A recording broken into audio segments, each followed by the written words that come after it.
안녕하세요. 오늘은 아들이 저를 필리핀에 버리고 심지어 친인척들에게 부조금까지 뜯어냈던 그 충격적인 사건을 말씀드릴게요. 믿기지 않으시죠?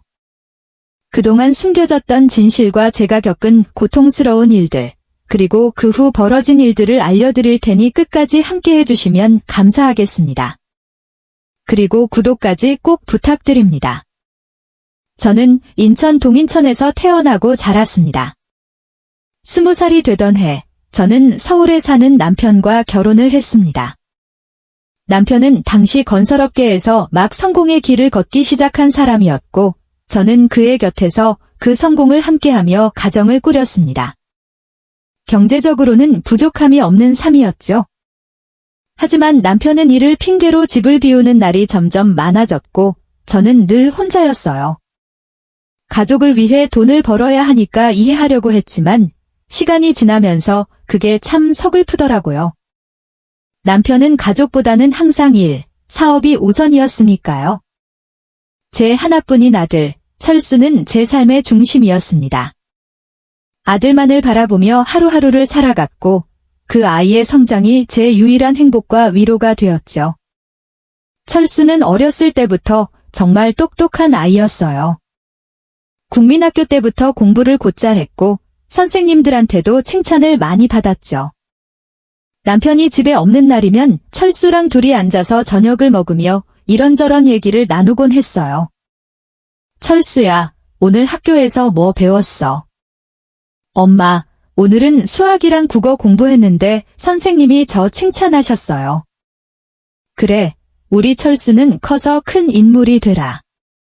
나중에 나도 아버지처럼 돈 많이 벌고 싶어요.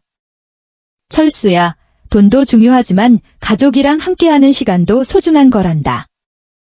저는 철수가 나중에 어떤 어른이 될지 궁금하기도 했지만 그저 지금처럼 따뜻한 마음을 가진 사람이었으면 했어요. 남편은 하루 종일 집 밖에서 일만 하고 주말에도 거의 들어오질 않으니 사실상 저는 늘 혼자였죠. 남편과 함께 밥을 먹어본 게 언제인지 기억도 가물가물해요. 그때 제 외로움을 덜어준 사람이 있었어요. 바로 동네에서 미용실을 운영하는 숙자였죠. 그날은 유난히 기분이 울적해서 머리라도 손질해야 기분이 좀 나아질 것 같았어요. 그래서 별다른 생각 없이 미용실 문을 열고 들어갔죠. 숙자는 처음 보자마자 활짝 웃으며 저를 맞아줬어요. 언니, 어서 오세요. 처음 오시죠? 앉으세요. 그렇게 앉자마자 숙자는 제 머리를 만지면서 자연스럽게 말을 걸었어요. 머리 손질하러 오신 거죠? 요즘 스트레스 많이 받으시나 봐요? 제가 싹 정리해 드릴게요. 네, 뭐 요즘 좀 그렇네요. 아유, 요즘엔 사는 게 다들 힘들죠. 저도 뭐 미용실 운영하는 게 녹록치 않아요. 그래도 사람들 만나면서 이런저런 얘기 나누다 보면 힘이 나더라고요. 맞아요. 남편이 일 때문에 바빠서 집에 혼자 있는 시간이 너무 많아요. 아들은 학교 가고 남편은 일하러 가고 나만 계속 집에 남아 있는 것 같고. 아유, 우리 남편도 그래요. 집에 붙어 있는 날이 없어요? 근데요, 언니. 남편이 없는 게 싫긴 싫어도 가끔 혼자 있는 게 편하지 않아요? 그 말에 저는 나도 모르게 웃음이 터졌어요. 사실 그랬거든요. 혼자 있는 시간이 쓸쓸하면서도 가끔은 그 시간이 오히려 마음을 편하게 해주기도 했으니까요. 맞아요. 그 말이 딱이네요. 가끔은 혼자 있는 게 나쁘지 않더라고요. 근데 또 너무 오래 있으면 좀 허전해지고. 숙자는 제 말에 더 크게 웃으며 말했어요. 그러니까요. 우리 남편이 집에만 있으면 그것도 답답해요. 그냥 적당히 나갔다가 적당히 들어오는 게 제일 좋아요. 그래도요. 남편도 자식도 없는 것보다 낫죠. 다들 이렇게 사는 거 아니겠어요? 그녀의 쾌활한 성격에 저도 어느새 편하게 웃고 있었죠. 그날 이후로 우리는 자주 만나 커피를 마시고 이야기를 나누면서 서로 의지하게 됐어요. 그런데 어느 날 평소 밟기만 하던 숙자가 초췌한 모습으로 제 집을 찾아왔습니다. 눈이 퉁퉁 부은 채로 울먹이며 제 손을 꼭 잡았어요. 언니, 큰일 났어요. 무슨 일이야? 무슨 일이길래 그래? 우리 딸이 너무 아파서 입원해야 하는데 지금 병원비가 의사가 뇌수막염이래요. 지금 당장에 치료비가 필요한데 내가 부탁할 데가 언니밖에 없어서. 숙자의 말이 끝나자마자 제 가슴이 철렁 내려앉았습니다. 숙자의 딸은 예전에 한 번 본 적이 있거든요. 눈망울이 맑고 밝은 그 아이가 갑자기 아프다니 정말 충격이었죠. 얼마나 필요한데? 저는 그 자리에서 바로 물었습니다. 숙자는 눈물을 흘리며 저를 꼭 끌어안았어요. 언니, 정말 고맙습니다. 저희 딸이 제때 치료를 받지 못하면 더 큰일이 날 수도 있다고 해서 저는 더 말할 것도 없이 숙자의 손을 잡고 바로 돈을 꺼냈어요. 병원비가 적지 않은 금액이었지만 그 순간엔 그게 중요한 일이었어요. 제발 제때 치료받아서 숙자의 딸이 나아야 할 텐데라는 생각만 가득했죠.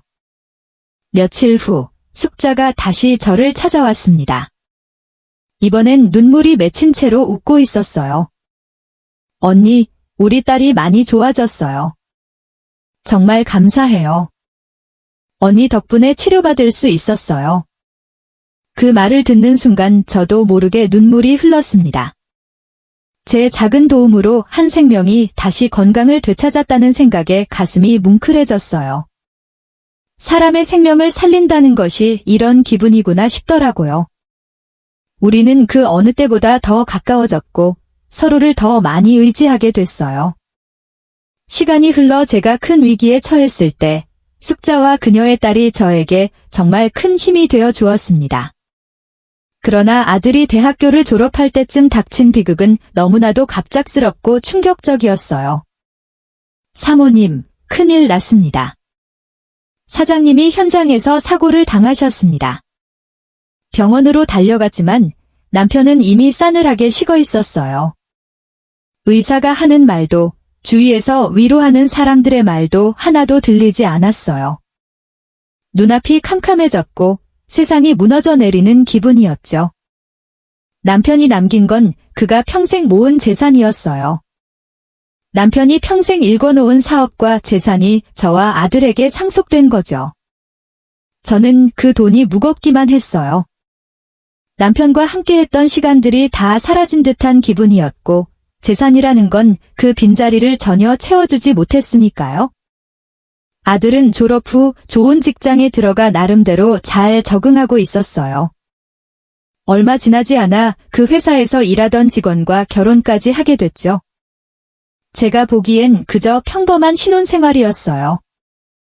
직장에서도 잘 적응하는 것처럼 보였고 그저 평범한 가장으로 살 거라 생각했어요. 그런데 그 평온함이 오래 가진 않았어요. 어느 날 아들과 며느리가 저를 찾아왔어요. 엄마, 저 할 얘기 있어요. 무슨 일이니, 철수야? 너희 무슨 일 생긴 거 아니지? 아들은 잠시 머뭇거리더니 예상치 못한 이야기를 꺼내기 시작했어요. 엄마, 저 필리핀에 가서 사업을 해보려고 해요. 그 말이 끝나자마자 저는 깜짝 놀랐어요. 평소에 아무런 기미도 없던 아들이 갑자기 이런 말을 하다니. 필리핀. 아니, 지금 다니는 회사는? 거긴 그만두겠다는 거니?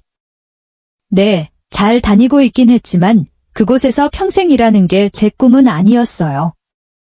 아버지가 남겨준 유산이 있으니까 그걸로 필리핀에서 사업을 시작해 보려고요. 아니, 왜 하필 필리핀이니? 여태껏 잘 다니던 회사를 왜 그만두고 사업이 얼마나 힘든데? 어머님, 제가 필리핀 쪽에 아는 사람도 있고 거기가 성장 가능성이 크대요. 아버님이 남겨주신 돈으로 시작해보고 싶어요. 제가 다 알아보고 가는 거니까 너무 걱정 마세요. 아들이 스스로 자신의 길을 가는 건 이해했지만 안정적인 직장을 버리고 모험을 선택하려는 모습이 불안했죠. 사업이 잘 되면 좋겠지만 혹시 실패하면 어떻게 하려고 그러니? 철수가 대답을 하기도 전에 며느리가 재빨리 끼어들었어요. 마치 제가 하는 말을 끊고 싶었던 것처럼. 어머님, 요즘 세상에 그냥 직장만 다니면 아무것도 안 돼요. 오빠도 이제 자기 꿈을 펼칠 때가 된 거예요. 그건 알겠는데 필리핀까지 가서 사업을 하겠다는 건 너무 갑작스럽다. 너희 결혼한 지도 얼마 안 됐는데 돈을 좀 모아야지. 애는 언제 낳을 거니? 어머님, 요즘은 기회가 있을 때 바로 잡아야 해요. 이건 저희 인생의 큰 기회고요. 그래도 어머님도 오빠 믿어주세요. 저희 둘이 함께 할 거니까 걱정하지 않으셔도 돼요. 제 마음속에서 무언가 찝찝한 기분이 들었어요. 마치 며느리가 아들을 부추겨 이 사업을 하게 만든 것처럼 보였어요. 그들의 모습에서 더 이상 무슨 말을 해도 소용없을 거라는 생각이 들었어요. 이미 결정된 일이었고 그 결정을 뒤집을 수 있는 사람은 저도 그 누구도 아닌 것 같았죠. 결국 둘은 필리핀으로 떠났습니다. 아들은 필리핀에서 한인들을 대상으로 한 리조트 사업을 시작했습니다. 리조트 사업은 빠르게 자리를 잡았고 한인들 사이에서 입소문이 퍼지면서 고객도 점점 늘어났죠. 아들은 전화할 때마다 자신감 넘치는 목소리로 말했어요. 엄마, 사업 대박이에요. 예약이 꽉 차서 손님을 더 받을 수 없을 정도예요. 아버지 유산 덕분에 시작은 순조롭게 했고 이제는 확장도 고민 중이에요. 처음에는 잘 되는 것 같았어요. 손님도 꾸준히 늘고 주변에서 부러워하는 소리도 들려왔죠. 하지만 그렇게 잘 되던 사업이 점차 삐걱거리기 시작한 건 얼마 지나지 않아서였습니다. 무리한 확장은 결국 독이 되었습니다. 사업 확장을 위해 빌린 돈은 더 이상 감당할 수 없게 됐고 필리핀 경제 상황은 나아질 기미가 보이지 않았어요. 그러더니 어느 날 갑자기 저에게 필리핀에 와서 리조트를 보라고 권하더군요. 어머님, 이번에 한번 필리핀에 오셔서 저희 리조트도 직접 보시면 좋을 것 같아요. 철수랑 제가 얼마나 열심히 하고 있는지 직접 보여드리고 싶어요. 그 말에 저는 내심 마음이 불편해졌어요. 그들이 사업이 힘들다는 소리를 종종 했었거든요. 너희 요즘 사업 힘들다고 하지 않았니? 괜히 나까지 가서 더 신경 쓰게 하고 싶지 않다. 그런데도 며느리는 이상하게 고집을 부렸어요. 아니에요, 어머님. 어머님도 실제로 한번 오시는 게 좋을 것 같아요. 내가 가서 도움이 될 수 있을지도 모르겠고 괜히 너희한테 부담만 될 것 같은데. 오빠도 어머님이 오셔서 직접 보시면 좋겠다고 했고요. 저희도 어머님 오시면 바람 좀 쐬고 싶어요. 아들이 꼭 한번 보고 싶다는 말을 하니 결국 마음이 약해졌어요. 그래, 아들 얼굴도 보고 필리핀 여행도 할 겸 다녀오는 게 좋겠지라는 생각이 들었죠. 필리핀에 도착하자 공항에서 아들과 며느리가 저를 기다리고 있었어요. 멀리서 그들을 본 순간 기뻐해야 하는데 마음 한구석이 쿡 찔리듯 아팠어요. 아들 철수의 모습이 예전과는 많이 달라져 있었거든요. 고생이 얼굴에 고스란히 묻어 있었어요. 살도 많이 빠졌고 기운도 없는 것 같았죠. 멀리서부터 피곤한 얼굴로 손을 흔드는 모습이 제가 알던 철수와는 너무 달랐어요. 엄마, 오늘 고생 많았어요. 철수야, 너 왜 이렇게 말랐니? 무슨 일이 있었던 거야? 어머님, 오빠가 요즘 조금 피곤하긴 했어요. 사업이 바빠서요. 그래도 괜찮아요. 잘 이겨낼 거예요. 아들을 오랜만에 봤으니 일단은 그가 괜찮다는 사실에 안심하려고 했죠. 아들 차를 타고 아들이 운영하는 리조트로 향했어요. 리조트에 도착했을 때 처음엔 놀랐어요. 사진으로만 보던 것보다 훨씬 좋아 보였거든요. 깔끔한 외관과 멋진 조경을 보니 그래도 아들이 열심히 했구나라는 생각이 들었어요. 하지만 그 기쁨은 오래가지 않았습니다. 리조트가 이렇게 크고 잘 꾸며져 있는데도 이상하게 사람이 별로 없었거든요. 넓은 리조트에 비해 손님이 드문드문 보였죠. 저녁 시간이 되어 리조트 근처에 있는 고급 해산물 식당으로 이동했어요. 하지만 뭔가 달라지기 시작한 건 식사가 거의 끝날 무렵이었어요. 밥을 거의 다 먹어갈 때쯤 며느리가 갑자기 아들을 쿡쿡 찌르더니 눈치를 주기 시작했어요. 그 순간 아들의 얼굴에 약간의 당황스러움이 스쳐 지나갔어요. 아들은 한숨을 내쉬며 말을 꺼내기 시작했어요. 엄마, 말씀드렸다시피 요즘 사업이 조금 힘들어졌어요. 사업 확장을 하면서 자금이 많이 들어갔는데 그게 예상보다 더 어려워져서 자금이 많이 부족해졌어요. 그래서 혹시 어머니께서 조금 도와주실 수 있으실까요? 그들이 나를 필리핀에 초대했던 이유가 이거였구나. 이제야 모든 게 이해됐어요. 아버님이 주신 유산 아직 남아있으시죠? 어머님이 도와주시면 다시 일어설 수 있을 것 같아요. 저희가 다 갚을 거예요. 그래도 그렇지. 너희가 무리하게 사업을 확장하지 않았다면 이런 일도 없었을 거잖아. 내가 뭐랬니? 무리한 건 아니었어요. 그때 그 확장은 꼭 필요했던 거예요. 다만 시기가 안 좋았을 뿐이죠. 필요했던 게 아니라 그저 욕심이었던 것 같구나. 사업은 신중하게 해야지. 이게 단순히 너희 둘만의 문제가 아니라 우리 가족의 문제인데 왜 그렇게 쉽게 생각한 거야? 어머님, 다시 한번 말씀드리지만 그건 시기가 안 맞았던 거예요. 그때는 그게 최선이었어요. 상황이 이렇게 될 줄 누가 알았겠어요. 그리고 지금 와서 이렇게 나한테 돈을 빌려달라고 하는 게 쉬운 일이야? 며느리는 제 말에도 아랑곳하지 않고 필사적으로 부탁하기 시작했어요. 눈빛에서 절박함이 그대로 느껴졌죠. 어머님, 제발 부탁드릴게요. 저희가 정말 많이 어려워요. 이대로는 안 돼요. 저희 도와주셔야 해요. 한 번만, 딱 한 번만 도와주시면 저희가 다시 일어날 수 있어요. 며느리가 필사적으로 돈을 빌려달라고 애원하는 모습에 내 속에서 무언가가 꾹 눌려오는 기분이 들었어요. 아들이 옆에서 한마디도 하지 못한 채 그저 며느리의 말에 맞장구만 치고 있는 모습도 답답했죠. 그래, 너희가 힘든 건 알겠어. 하지만 왜 이 상황이 된 거니? 너희 둘의 결정을 내가 왜 이제 와서 다 받아줘야 하니? 내가 보기에 넌 늘 철수를 끌고 가는 것 같았어. 그래서 이번에도 난 그게 마음에 안 들어. 어머님, 이제 방법이 없어요. 철수도 회사 다니면서 안정적으로 살고 있었는데 내가 자꾸 옆에서 부추기더니 필리핀으로 가자고 한 거잖아.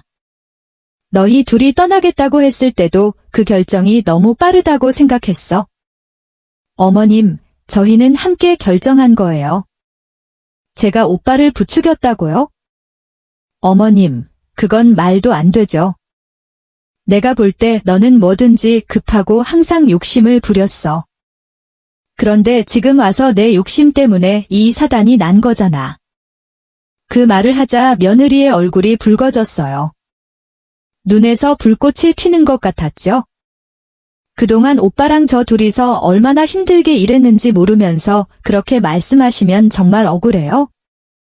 지금 와서 나한테 돈을 빌려달라고 하면서 내가 이렇게 뻔뻔하게 말하는 게 말이 된다고 생각하니? 아들은 당황한 얼굴로 며느리의 어깨를 붙잡고 타이르려 했지만 며느리는 이미 화가 잔뜩 나 있었어요. 며느리는 아들을 끌어내듯 밖으로 데리고 나갔어요. 둘은 문을 열고 나가며 한참 동안 밖에서 이야기를 나누었죠. 시간이 얼마나 지났을까요? 한참이 지나고 나서야 그들이 다시 들어왔습니다. 며느리의 표정은 여전히 굳어 있었지만 아들은 한숨을 내쉬며 무거운 마음을 감춘 듯 보였어요. 차 안은 말없이 조용했어요. 아들도 며느리도 더 이상 말을 꺼내지 않았고 나도 그저 창밖만 바라봤어요. 마음이 무거웠습니다. 필리핀까지 오면서 나름 기대도 있었는데 여행 첫날부터 기분이 이렇게 나빠질 줄은 몰랐어요. 필리핀에 도착한 첫날부터 기분이 나쁘긴 했지만 아들이 나를 위해 준비한 여행이라고 생각하며 마음을 다잡으려고 했어요. 그날 저녁, 차로 5시간 멀리 있는 관광지에 갔다가 저녁에 돌아오는 길이었어요. 그런데 갑자기 비가 억수같이 쏟아지기 시작했죠. 열대 지방이라 그런지 비가 세차게 퍼부었고 도로도 미끄럽고 위험해 보였어요. 엄마, 오늘은 리조트까지 가기가 어려울 것 같아요. 비가 너무 많이 와서 외곽에 있는 작은 모텔에서 하룻밤 묵고 내일 아침에 다시 리조트로 가는 게 나을 것 같아요. 내일 날씨가 나아지면 바로 리조트로 갈 테니까요. 이 비바람 속에서 더 이동하는 건 무리일 것 같았죠.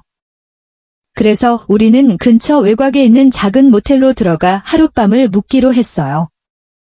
방이 2개뿐이라 아들 내외는 한 방, 나는 혼자 다른 방에 들어가게 되었어요. 모텔은 낡고 방음도 제대로 되지 않았습니다. 쏟아지는 빗소리와 함께 옆방에서 들려오는 아들 내외의 대화 소리가 조금씩 내 귀에 들어오기 시작했어요. 지금 이렇게 시간이 지체되면 우리 진짜 끝장난다. 현금이 없으면 리조트도 못 유지할 거고 빚더미에 앉게 될 거야. 하지만 어머님이 도와주지 않겠다는데 어떻게? 조금씩 이해되기 시작했어요. 그들이 왜 그렇게 필사적으로 나를 설득했는지, 그들의 절망이 얼마나 컸는지.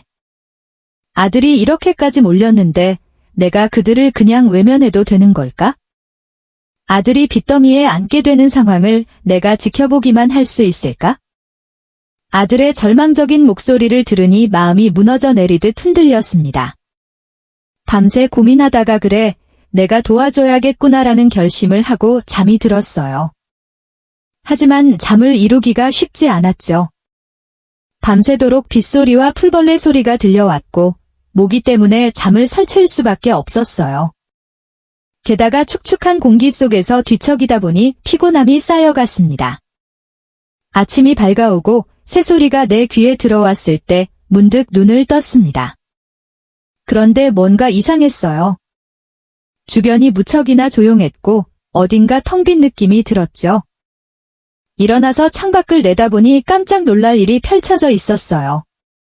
아들 차가 보이지 않는 겁니다. 설마 했죠. 아침을 사러 갔나, 아니면 급한 일이 생겼나. 순간적으로 이런저런 생각이 머릿속을 스쳤어요. 그럴 리가 없다고 스스로를 다독였지만 왠지 모르게 가슴 한구석에서 불안감이 밀려왔어요. 그래서 곧장 아들과 며느리가 묵었던 방으로 걸음을 옮겼습니다. 문 앞에 서서 노크를 했어요. 철수야, 채아. 하지만 안에서는 아무런 대답도 소리도 들리지 않았습니다. 다시 한번 문을 두드렸지만 여전히 아무 소리도 없었어요. 가슴이 서서히 쿵쿵거리기 시작했어요. 휴대폰을 켜봤지만 배터리는 나가 있었습니다. 불안감이 점점 더 커졌고 이상하리만큼 차분해진 주위가 오히려 그 불안감을 더 키웠죠.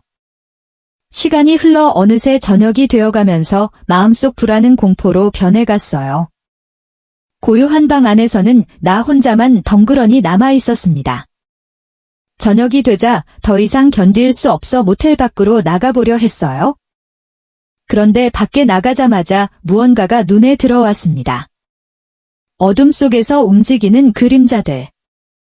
자세히 보니 들개들이 무리를 지어 여기저기 돌아다니고 있었습니다. 그 들개들은 날카로운 눈빛으로 나를 쳐다보고 있었고 나는 두려움에 사로잡혀 몸이 굳어버렸죠. 이러다 큰일 나겠구나. 서둘러 다시 방 안으로 들어가 문을 잠갔다. 여기서 빠져나가야 한다는 생각이 들었지만 어디로 가야 할지조차 막막했죠. 핸드폰도 신호가 잡히지 않았어요. 마치 세상과 단절된 것처럼 느껴졌습니다. 나는 혼자 중얼거리며 답답한 마음에 눈물을 흘렸습니다. 무엇보다 말이 통하지 않는 이국 땅에서 나 혼자 남겨졌다는 현실이 너무나도 무겁게 다가왔습니다. 필리핀이라는 낯선 땅에서 언어도 모르고 도움을 청할 사람도 없다는 사실이 점점 더 두렵게 느껴졌어요. 들개들의 짖는 소리가 들릴 때마다 심장이 쿵쿵거렸고 점점 어두워지는 하늘을 바라보며 이제 어떻게 해야 하나라는 생각만 반복했어요. 그러던 중 갑자기 문이 거칠게 열리면서 모텔 주인이 방 안으로 들어왔습니다. 그는 무언가를 소리치며 나에게 다가왔어요. 얼굴은 화가 잔뜩 나 있었고 손을 허공에 휘저으며 나에게 다가왔죠. 나는 순간 당황해서 몸이 굳어버렸어요. 주인은 내 앞에서 계속 소리를 지르며 나를 향해 손짓을 했어요. 필사적으로 손짓발짓을 하며 내가 겪고 있는 상황을 어떻게든 설명하려고 했습니다. 주인은 내 말을 온전히 이해하지 못했지만 나의 절박한 모습을 보고는 다행히 도움을 주려는 것 같았어요. 그는 필리핀 현지어로 무언가를 말하면서 주변 사람들에게 전화를 걸었고 그때 한 젊은 현지인이 나에게 다가왔습니다. 주인과 그 현지인은 내 이야기를 듣고는 놀란 표정을 지으며 나를 위로했죠. 그 젊은이의 오토바이를 타고 1시간 만에 주민들이 모인 작은 가게로 데려갔어요. 나는 영어도 제대로 못했어요. 그래서 그에게 무슨 말을 해야 할지 몰랐죠. 다급한 마음에 코리아, 코리아라는 말만 반복했어요. 그들은 내 모습을 보고 나를 의자에 앉히고 물과 음식을 챙겨주며 진정시켜 주었죠. 그중 몇 명은 서로 이야기를 나누며 무언가 방법을 찾으려 하는 듯 했어요. 그들은 나를 보고 웃으며 걱정하지 말라는 듯한 제스처를 취했어요. 다음 날, 마을 사람 중 한 명이 차를 내주어 나는 그 차를 또 2시간 타고 마을을 벗어나 더 큰 도시로 이동하게 되었어요. 도시로 도착하자 그 젊은이는 나를 곧장 경찰서 같은 곳으로 데리고 갔습니다. 경찰서 안에 들어가자 현지인은 경찰관과 긴 대화를 나누기 시작했어요. 한참 동안 이야기가 오간 후 경찰관은 고개를 끄덕이더니 나에게 친절한 표정을 지어 보였어요. 경찰관의 도움을 받아 차를 타고 한국 대사관으로 향했습니다. 한국 대사관에 도착했을 때 나는 극도로 지친 상태였어요. 몇 날 며칠을 불안 속에서 지내다 겨우 도움을 받았으니 몸도 마음도 완전히 무너져 있었습니다. 대사관에 도착하자마자 나는 담당 직원에게 모든 상황을 설명하려 했어요. 하지만 입에서 나오는 건 떨리는 목소리와 함께 끊임없는 혼란스러운 이야기뿐이었죠. 우선 안심하세요. 저희가 도와드릴 테니 천천히 말씀해 주세요. 그제야 나는 아들이 나를 버리고 떠났다는 믿을 수 없는 사실을 겨우 입 밖으로 꺼냈습니다. 그들은 곧바로 아들에게 연락을 시도했죠. 하지만 아들은 대사관에서 보낸 연락을 받지 않았습니다. 정말로 나를 이렇게 두고 간 거구나라는 생각이 점점 확실해지면서 그동안 믿고 싶지 않았던 사실이 서서히 현실로 다가왔죠. 며칠 후 대사관은 나를 한국으로 돌려보내기로 결정했습니다. 모든 절차가 마무리되었고 나는 마침내 귀국할 수 있었습니다. 비행기표와 필요한 서류들은 대사관에서 모두 처리해 주었고 나는 극적으로 한국으로 돌아올 수 있었어요. 한국에 도착했을 때 나는 무겁고 복잡한 마음으로 공항에 내렸습니다. 그 순간 눈물이 터져 나왔습니다. 차가운 공항 바닥 위로 눈물이 뚝뚝 떨어졌어요. 필리핀에서의 그 불안한 시간들, 아들에게 버려졌다는 충격, 그리고 내가 혼자 남겨졌다는 두려움까지 모든 게 그 순간 눈물로 쏟아졌습니다. 한참을 울고 나니 그동안 잊고 있던 휴대폰이 생각났습니다. 배터리가 나간 지 오래된 휴대폰을 꺼내 충전하기 시작했어요. 휴대폰이 켜지자마자 나는 서둘러 숙자의 번호를 눌렀어요. 신호가 가는 동안 내내 가슴이 두근거렸습니다. 그 짧은 시간 동안에도 울컥하는 감정이 다시 올라왔어요. 숙자의 목소리가 전화기 너머로 들려오자 나는 서둘러 말을 꺼내려 했지만 눈물 때문에 목소리가 잘 나오지 않았어요. 겨우 침을 삼키고 차분히 말하려 했죠. 숙자야, 나야. 나 돌아왔어. 숙자는 깜짝 놀란 듯 소리를 질렀습니다. 어머, 언니. 언니 맞아? 지금 어디야? 언니가 돌아왔다고? 응, 나 한국에 돌아왔어. 필리핀에서 정말 많은 일이 있었어. 아이고, 대체 무슨 일이야? 사실 며칠 전에 언니가 죽었다고 연락받았어. 그래서 부조금도 냈다니까. 언니가 돌아가셨다고 해서 다들 그렇게 알고 있었는데, 어떻게 이런 일이. 그 순간 나는 머리가 멍해지고 심장이 덜컥 내려앉는 것 같았어요. 뭐? 내가 죽었다고? 나는 숨이 막힐 것 같은 기분으로 말을 이어갔습니다. 부조금이라니? 그게 무슨 소리야? 누가 그런 말을 했어? 숙자는 그제서야 상황을 설명하기 시작했어요.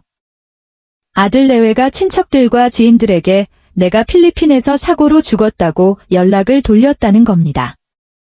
부고 소식을 전한 덕분에 친인척들이 부조금을 내며 도왔다는 사실을 듣는 순간 나는 도저히 믿을 수 없었습니다. 아들이 정말 그랬다고? 나를 죽은 사람으로 만들고 부조금까지 받았다고? 그 말이 머릿속에서 맴돌면서 믿기지 않는 현실이 나를 짓눌렀습니다. 그들이 나를 남겨두고 떠난 것도 충격이었지만 이렇게까지 속여서 친인척들로부터 부조금을 챙겼다는 사실에 기가 막혔어요. 아이고, 이게 다 무슨 일이야? 나는 목소리를 억누르려 했지만 너무나도 억울하고 슬펐습니다. 언니, 지금 어디야? 어디서 전화하고 있는 거야? 인천공항이야. 방금 한국에 도착했어. 언니, 거기서 가만히 있어? 내 딸 있잖아. 서울에서 방송국 작가로 일하고 있는데 인천까지 금방 갈 수 있어? 내가 딸한테 부탁해서 너 데리러 가게 할 테니까 조금만 기다려. 나는 그 말에 눈물이 다시 고일 만큼 고마운 마음이 들었어요. 정말 고마워, 숙자야. 딸한테 금방 연락할 테니까 걱정하지 말고 기다려. 공항에서 멍하니 앉아서 지연이를 기다리고 있었습니다. 어머님, 오래 기다리셨어요? 지연이는 숙자의 딸답게 밝은 미소를 지으면서도 나를 보며 안쓰러운 눈빛을 보냈습니다. 고맙다, 지연아. 이렇게 와줘서 정말 고마워. 우리는 차를 타고 서울로 향하면서 지연이가 조심스럽게 말을 건넸어요. 어머님, 대충 이야기는 들었어요. 정말 어떻게 이런 일이 다 있을 수 있죠? 지연아, 너 방송국 작가라고 했지? 혹시 내 이야기를 방송에 낼 수 있을까? 어머님, 그럼요. 저도 정말 기막힌 이야기라고 생각해요. 방송으로 내보낼 만한 이야기인 것 같아요. 사실 제가 아는 시사 제보 프로그램 PD가 있는데 그분한테 제보하면 확실히 도와주실 거예요. 나는 그 말을 듣고 나서 이제 내가 해야 할 일이 확실해졌다는 생각에 마음이 차분해졌어요. 결국 나는 지연이가 소개해준 시사 프로그램의 PD를 만나게 되었어요. 그 자리에서 나는 내가 겪었던 모든 일을 세세하게 털어놓았습니다. 아들 내외가 나를 필리핀 외곽의 모텔에 남기고 사라진 일, 그들이 나를 죽은 사람으로 속여 부조금을 받아갔다는 충격적인 사실까지. PD는 나의 이야기에 깊이 공감하며 프로그램을 통해 진실을 알릴 수 있도록 최선을 다하겠다고 약속했어요. 며칠 뒤, 마침내 내 이야기가 방송으로 나가게 되었습니다. 방송이 나간 후 한국에서는 큰 이슈가 되지 못했지만 필리핀 한인 사회에서는 큰 파장이 일어나기 시작했어요. 아들이 운영하는 리조트의 실태가 까발려지면서 그곳에서 벌어졌던 여러 문제들이 함께 드러났던 것이었죠. 얼마 후 지연이에게서 전화가 걸려왔습니다. 어머님, 방송 나간 거 보셨죠? 필리핀 한인 사회에서는 난리가 났어요. 그 리조트에 대한 소문이 퍼지면서 거기서 있었던 일들이 하나둘씩 드러나고 있어요. 정말 그랬구나. 내가 그토록 억울했던 일이 이제서야 조금씩 풀리는 기분이네. 나는 그 말을 듣고 나서야 아들에게 당했던 배신과 억울함이 조금은 해소되는 기분이 들었습니다. 그들이 나를 버리고 갔던 그 순간의 배신이 이제 세상에 알려졌고, 그로 인해 그들이 치러야 할 대가가 드러나고 있다는 사실이 위안이 되었죠. 방송이 나가고 며칠 후 뜻밖의 손님이 찾아왔습니다. 바로 사돈댁이었죠. 문을 열자마자 그들의 표정은 싸늘했고 얼굴에는 분노가 가득 서려 있었습니다. 발걸음조차 거칠었고 한마디 인사도 없이 다짜고짜 따지기 시작했어요. 엄마라는 사람이 도대체 어떻게 자기 아들 인생을 망치려고 방송국에 제보를 할 수 있냐고요? 그게 정말 할 짓이에요. 사돈 부부는 손가락으로 나를 가리키며 거칠게 목소리를 높였습니다. 얼굴에는 억울함과 분노가 뒤섞여 있었죠. 우리 딸 말로는 당신을 버린 게 아니라 잃어버렸다고 했는데 그걸 가지고 방송까지 제보할 일이에요? 그들의 목소리는 점점 더 격해져 갔습니다. 나는 그저 조용히 그들을 바라봤어요. 그들의 말은 내 억울함을 전혀 이해하지 못한 채 오히려 나를 비난하고 있었죠. 지금 우리 애들 필리핀에서 사업망해서 짐 싸고 돌아오고 있어요. 그 꼴 보고 속이 시원해요? 자식이 이렇게 망해서 개망신당하는 게 사돈한테 좋은 일이에요? 필리핀에서의 끔찍했던 시간들, 외딴 시골 모텔에 방치되어 혼자 두려움 속에서 지내야 했던 그 기억들이 머릿속을 스쳐 지나갔습니다. 그들이 나를 버리고 떠났다는 사실을 나는 너무나도 생생히 기억하고 있었죠. 가슴 깊숙이 치밀어 오르는 분노를 억누르며 차분히 대답했습니다.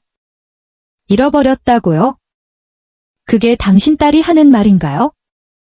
내가 그 외딴 시골 모텔에 방치됐다는 걸 이미 다 알고 있어요. 그들이 나를 고의로 두고 갔다는 것도요.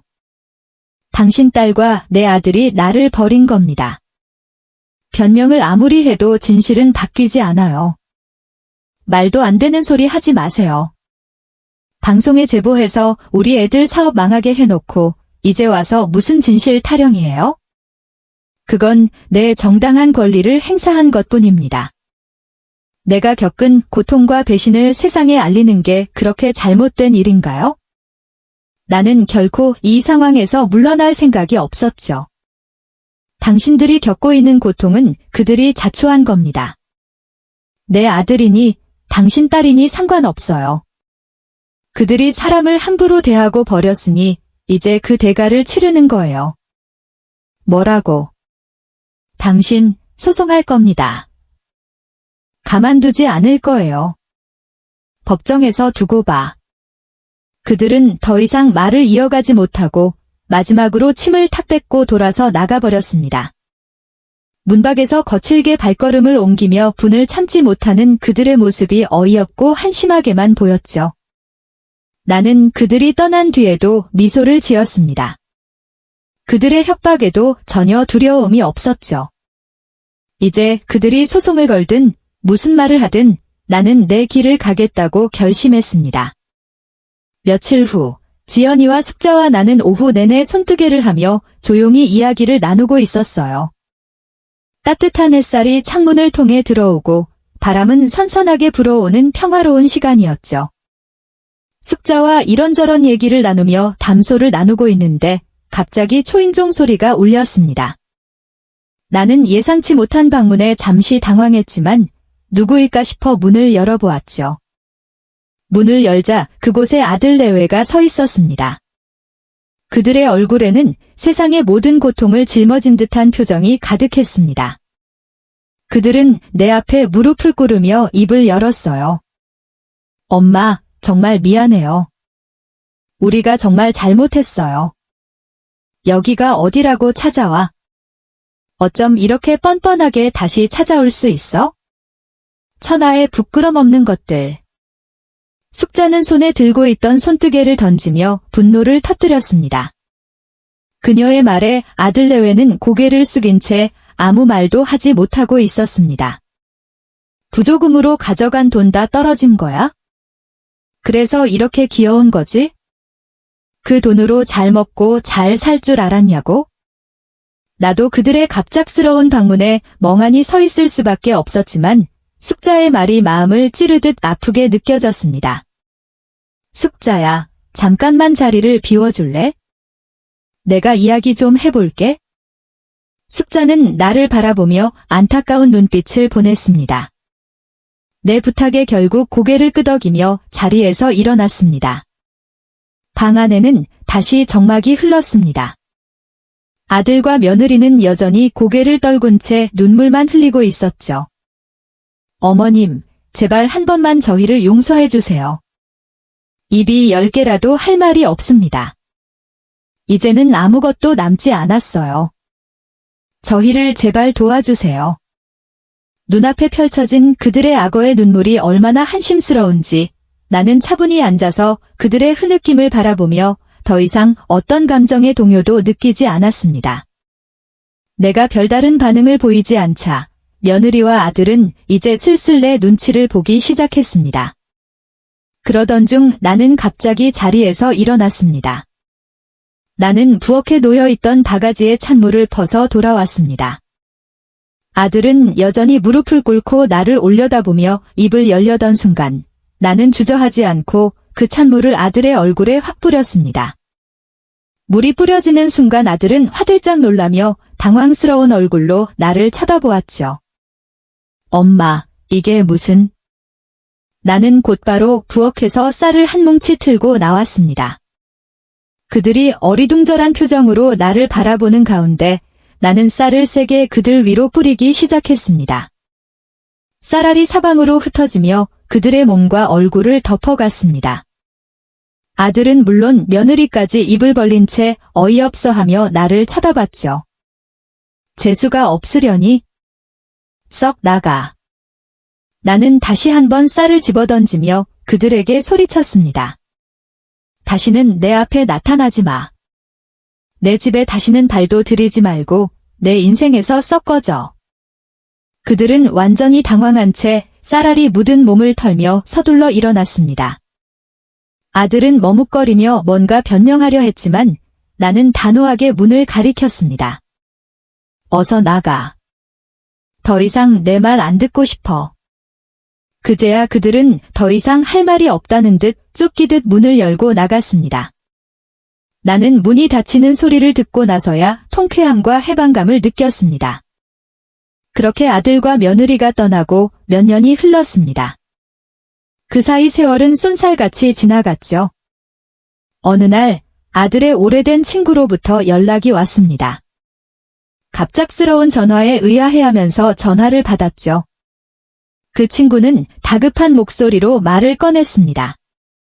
안녕하세요, 어머님. 갑작스럽게 연락드려서 죄송합니다. 그런데 철수 어디 있는지 아세요? 몇 달 전부터 철수랑 연락이 안 돼서 혹시 아세요? 아니, 난 들은 게 없는데 무슨 일이니? 사실 철수를 찾는 빚쟁이가 저한테 찾아왔어요. 그 사람 말로는 철수가 돈을 갚지 못하고 도망쳤다고 하더군요. 그래서 나도 철수한테 계속 연락했는데 며칠 동안 전화도 받지 않고 이제는 도저히 방법이 없어서 경찰에 실종 신고를 했어요. 아들이 그렇게까지 절망적인 상황에 처해 있었다니 도저히 믿을 수 없었죠. 이어지는 말에서 친구는 또 다른 소식을 전했습니다. 그리고 철수가 와이프랑 이혼했어요. 둘이 사업 망하고 많이 싸웠겠죠. 그동안 쌓였던 분노와 서운함이 다시 떠오르면서도 이제 아들이 정말 바닥에 떨어졌다는 것을 실감할 수밖에 없었죠. 경찰에서 찾기를 기다리고는 있지만 걱정돼서요. 나는 그제야 아들의 몰락이 생각보다 훨씬 심각하다는 것을 깨달았고 그동안 쌓인 감정이 복잡하게 얽혀 마음을 짓누르기 시작했습니다. 아들의 친구로부터 듣게 된 소식이 마음속에 큰 돌덩이처럼 무겁게 자리 잡고 있었습니다. 서에 도착하자 나는 숨을 고르며 담당 경찰관을 찾아가 아들의 행방을 물었습니다. 박철수 씨 어머님 되시죠? 예, 저희가 다행히 박철수 씨 찾았습니다. 찾았다고 하니 안도하면서도 뭔가 심상치 않은 분위기를 느꼈죠. 아들은 지금 어디 있나요? 내가 묻자 경찰관은 망설이는 듯하다가 천천히 말을 이어갔습니다. 찾은 곳은 노숙자 쉼터였습니다. 아드님께서 현재 그곳에서 지내고 계십니다. 밖에서 지낸 지 몇 년 됐다고 하던데 그 말이 끝나자마자 내 머릿속이 하얘졌습니다. 노숙자 쉼터. 믿기지 않았습니다. 내 아들이 멀쩡히 직장 다니던 그 아이가 이제는 노숙자가 되어 쉼터에서 생활하고 있다니. 나는 그 말을 듣고 아들의 몰락이 현실로 다가왔다는 것을 뼈저리게 느꼈습니다. 눈물이 자꾸만 흘러내렸습니다. 손수건을 꺼내 얼굴을 가렸지만 마음속 깊은 곳에서 치솟아 오르는 슬픔은 멈출 수 없었어요. 아들이 나를 타지에서 버린 그 부끄러움을 잊을 수 없었고 그때의 분노가 아직도 남아있지만 이제 그 아이가 몇 년간 노숙 생활을 하며 고통받았다는 사실이 마음을 찢어 놓았습니다. 몇 년 동안 어디서 어떻게 지내왔을지, 몸이 아픈 건 아닌지, 제대로 먹고는 있는지. 내가 알 수 없는 그 아이의 지난 날들이 내 마음을 무겁게 짓눌렀습니다. 버스 안에서 눈물을 참으려 했지만 자식 앞에서 한없이 약해지는 게 부모라는 걸 깨달았어요. 이제 어떻게 해야 할까요? 그동안 쌓였던 상처와 분노가 가슴속에 있지만 한편으로는 아들을 외면할 수 없다는 생각에 마음이 너무 복잡합니다. 여러분이라면 어떻게 하시겠어요? 자식을 끝까지 버려야 할까요? 아니면 어리석은 자식을 품어야 할까요? 여러분의 의견이 정말 궁금합니다. 댓글로 여러분의 생각을 남겨주세요. 구독 버튼을 눌러주시고 앞으로의 이야기도 함께 해주셨으면 좋겠습니다. 여러분의 관심과 참여가 저에게 큰 힘이 됩니다. 감사합니다.